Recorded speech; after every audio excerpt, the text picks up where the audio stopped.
Ich selbst, mein Name ist Rebecca Schönbach, wie Sie sehen können. My name is Rebecca Schönenbach. As you can see, I'm the chair of two associations. Veto is one, as you can see in the slide, and freedom.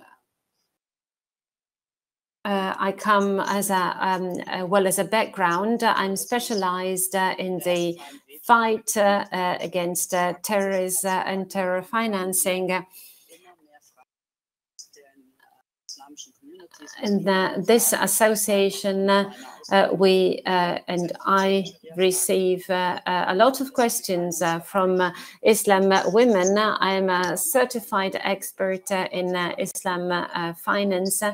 And since the setup of my association, I receive a lot of questions from women, especially as far as misogyny and disrespect for women are concerned.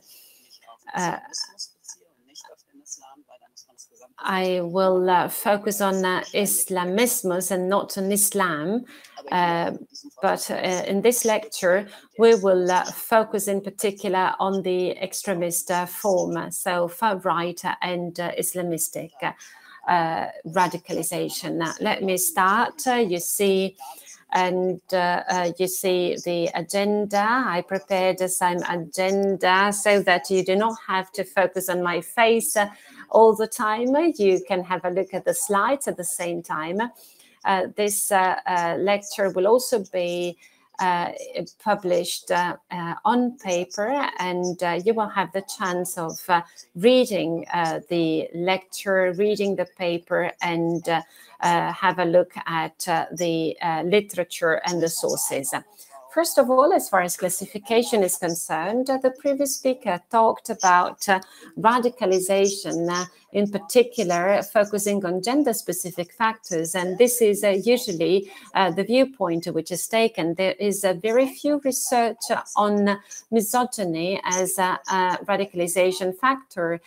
There is research on gender-specific aspects of radicalization. For example, there are statistics about offenders and how they experienced or how they exercised violence against women.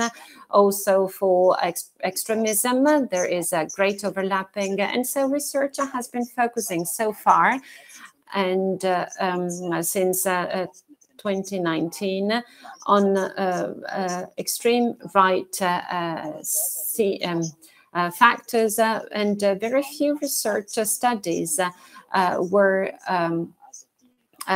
focusing on the attitude vis-a-vis women, which can be a factor used by people to radicalize and to recruit people in specific groups and to exercise violence.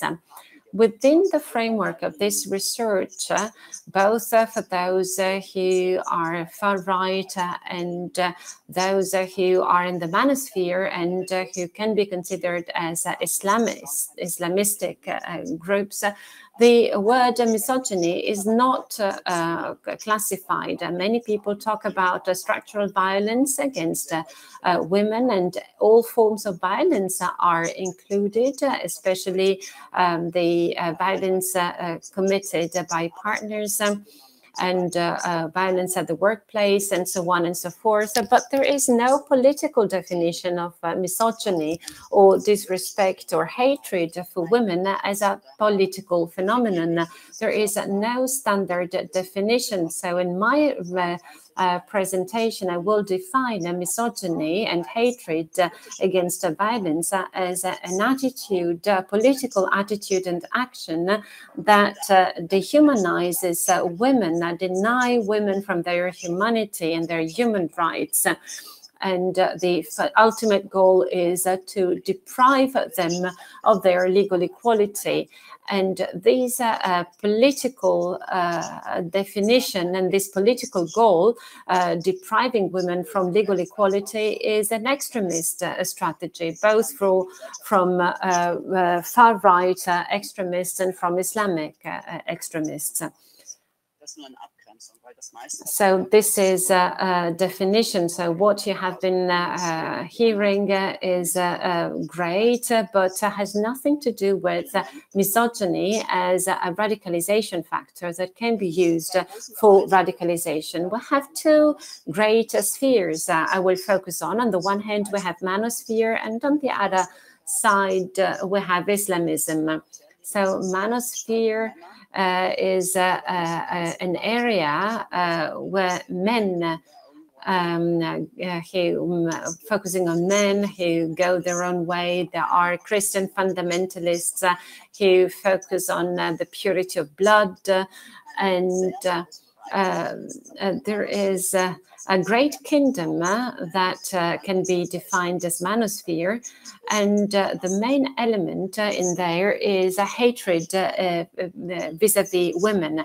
We have men who tend to be discriminated because of the emancipation of women. They hate the fact that women have received the same rights, and so they hate women.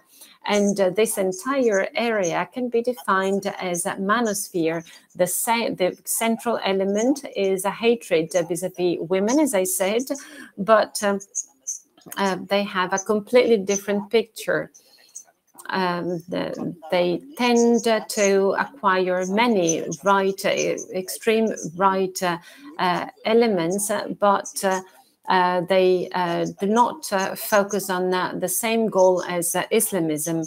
Islamism have a very closed idea of the world as the far right, and women are also important, but this is not the only factor. The hatred vis-a-vis women is not the only element. We know that Islamism tries to replace the equal rights with a different world. They say that women live in a different world, and these two spheres sometimes overlap because there are sometimes offenders coming from both worlds, both from the Islamism and from the Manosphere and the groups belonging to the so-called Manosphere.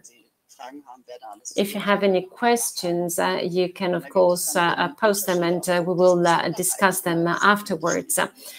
We have also a political ideology, and based on the ideology, we have different strategies.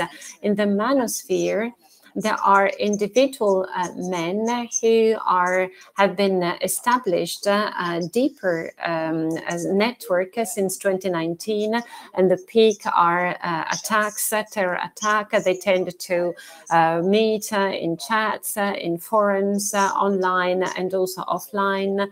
And this is a heterogeneous picture. There is hatred against women, but apart from that, there are no commonalities. The strategy that we have been observing so far are that older people recruit younger people in the puberty phase, convincing them about the disrespect for women, the hatred for women. So older people, the older men tend to suggest to younger people that the difficulties they have in finding their identity are due to women who may be part of their family or women in general, and they go through a radicalization process. In Islamism, the strategy is rather clear, and it's a gradual process whereby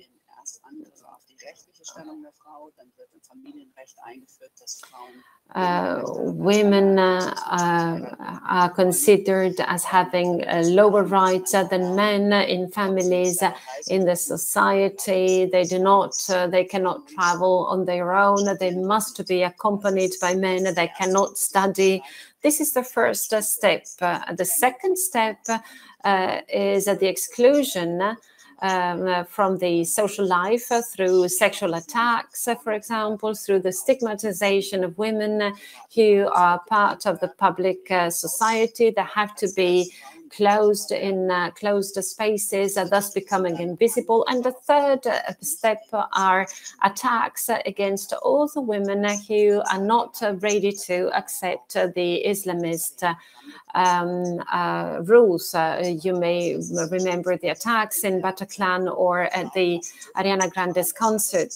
And these are steps that are very important. And from the viewpoint of women, you know how Islamism works. It's a degradation of women, first in their family and then in the society as a whole. This takes place in Iran, but also in Algeria and Tunisia. And this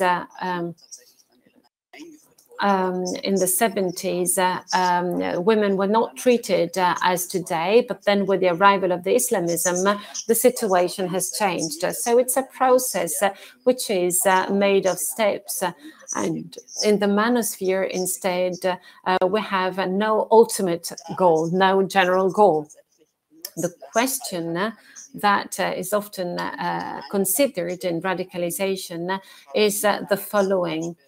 The previous speaker, for example, mentioned radicalization among the youth, and most research was performed on young people so as to protect them from radicalization.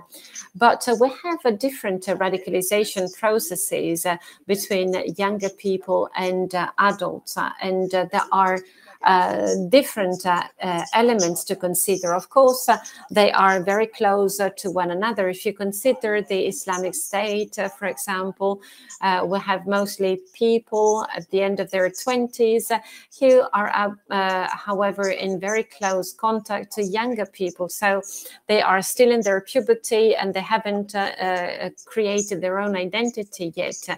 But the terrorists who were particularly analyzed were those in Berlin, and a forensic group carried out a survey on Islamic terrorists, and they were all adults.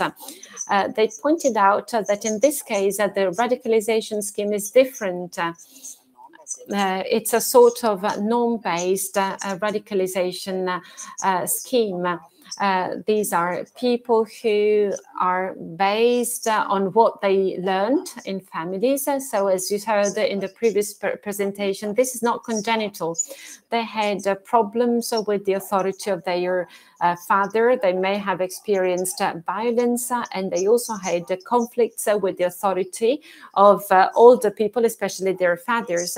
And radicalization, in general terms, is not to keep a distance from the values of their parents, but to find a system whereby everyone has his own role and position, not only in the family, but also in the society. And hatred against women and misogyny will play a very important role in a second phase, because you have to have women at disposal, and so you recruit them and you consider them as their slaves, especially the Kurds, and so they are recruited in order to have them at their disposal. This may be due to a family background. Women are controlled by men, and this becomes a societal scheme. Another element in misogyny is that there are different factors that lead to the development of an identity. Discrimination, for example. If young people experienced a marginalization process, they then, during the puberty, as Viktorovich said, they tend to identify with a system that is cohesive. And so Islamists and the Manosphere meet, and they create this cohesion. They say you have a certain position and women are disruptive if they want to emancipate. This is the radicalization. You receive violence, power, and instruments in order to control another part of the society. Your position is strengthened, and this has an effect both on Islamists and on the far-right extremists. And in the Manosphere, the hatred against women, as we said, the Manosphere is the main factor with which men identify and tend to radicalize in their personal environment. This can end up in terrorism, does not necessarily end up in terrorism, because in the Manosphere, we do not usually have violence-based extremism or terrorism, but we can have such situations. There are, for example, systematic attacks by the Taliban, especially since 2006, when the first attacks started to be performed specifically on women's schools, on girls' schools. And this is also the case for the right extremists we have in Libya, Afghanistan, the same pattern whereby women are eliminated if they tend to gain rights and greater freedom. There are some episodes whereby misogyny is one of the main factors for this attack. In Toronto, for example, women were attacked twice, and they decided to murder women simply because they were women. And the experts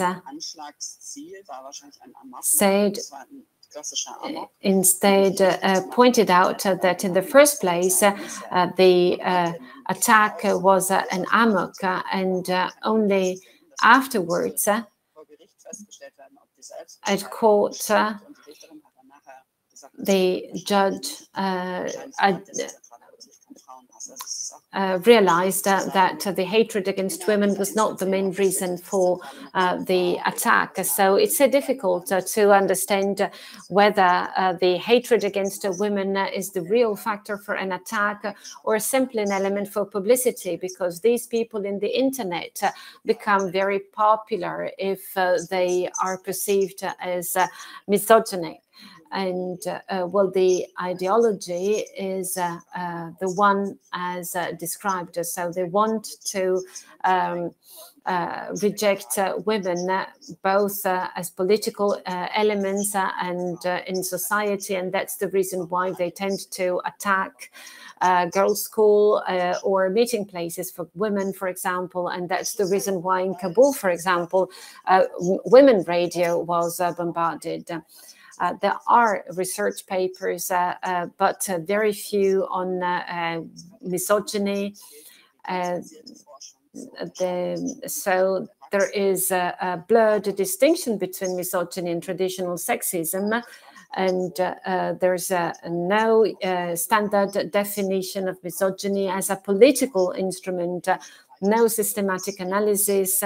We see that the Manosphere and right extremism and Islamism are three patterns and three areas that are very important, and they must be rejected. And for this reason, we do not need only research papers, but also prevention activities. This is it from my side, and now let me open up the